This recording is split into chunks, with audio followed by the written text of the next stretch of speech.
Good morning students. Open your English book, page number 15.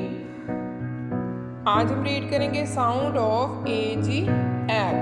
Okay, B A G bag, G A G gag, W A G bag. Read aloud. यहाँ पे जो red colour के highlight किए गए हैं आपने उन्हें रीड करना है.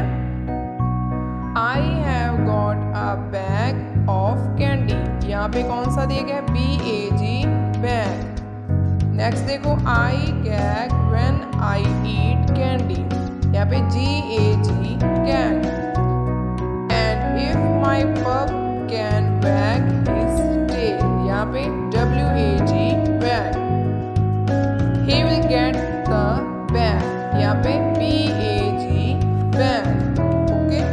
नेक्स्ट देखो, write the missing letter, fill the gap with A and read aloud. यहाँ पे जो मिसिंग लेटर है आपने उनमें ए फिल करने हैं और उन्हें रीड करना है. देखो, G A G gag, B A G bag, W A G bag. तो जैसे मैंने यहाँ पे ए फिल किया है वैसे ही आपने